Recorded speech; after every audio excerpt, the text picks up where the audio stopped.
Okay, good day to you YouTubers. This is for a 2015 Nissan Juke SV all-wheel drive. If you got front-wheel drive, this may be different. This is a quick video on changing the mid-pipe. Yeah, this whole thing, I changed this whole thing to because it broke right here in the front.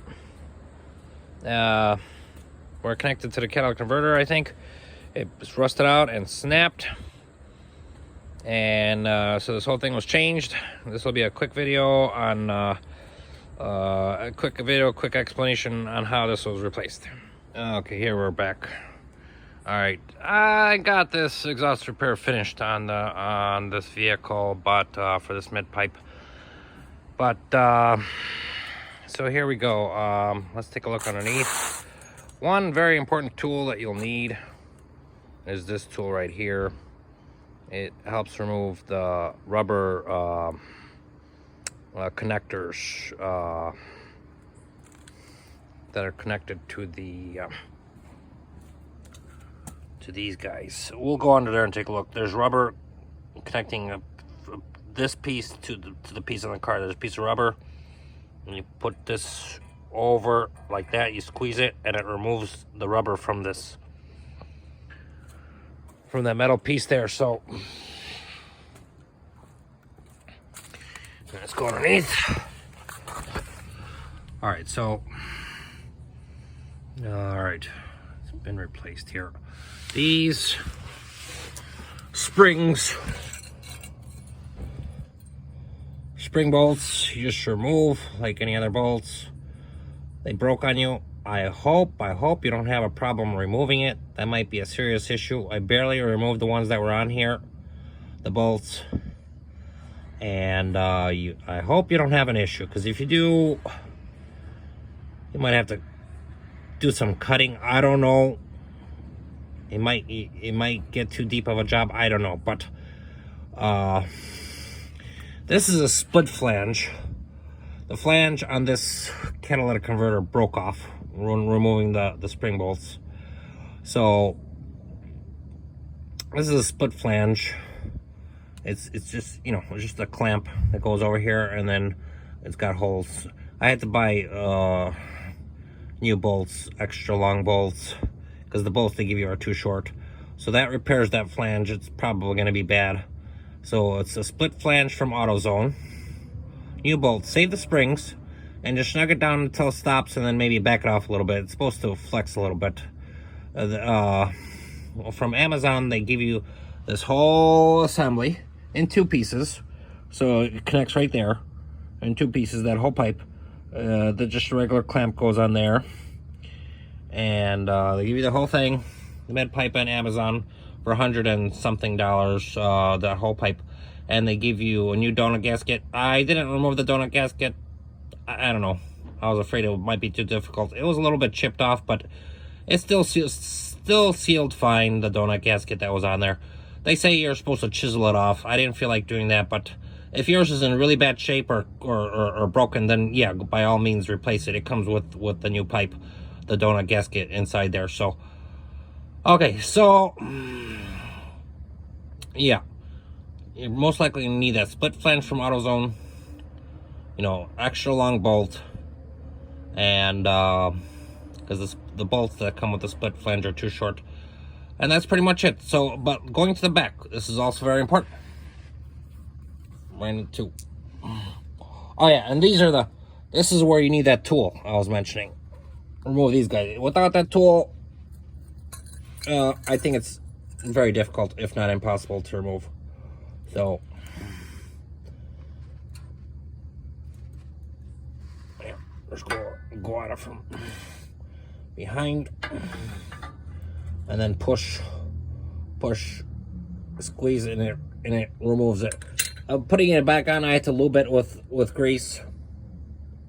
I had to lube it with grease to get it to slide it back on. Okay, one more thing I gotta mention.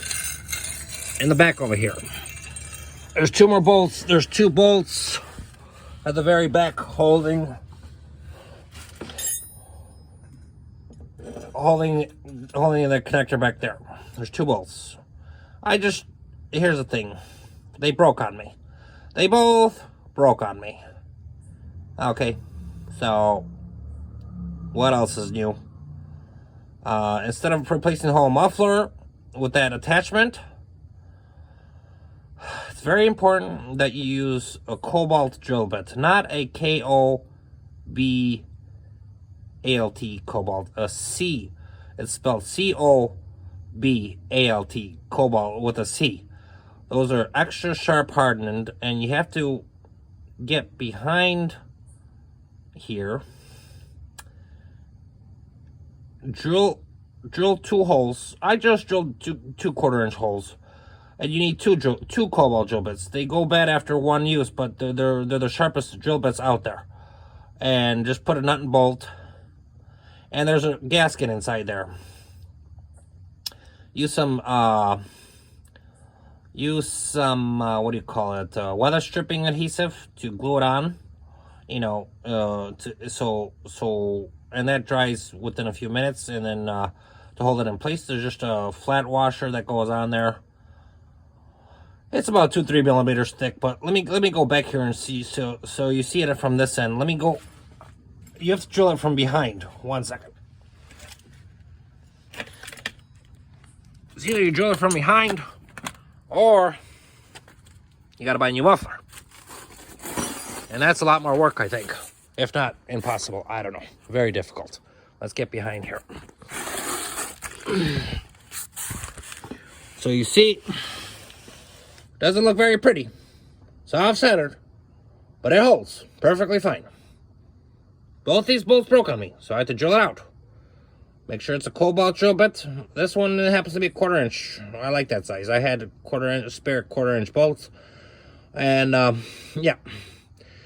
Nut and bolt. Make sure to use appropriate washers.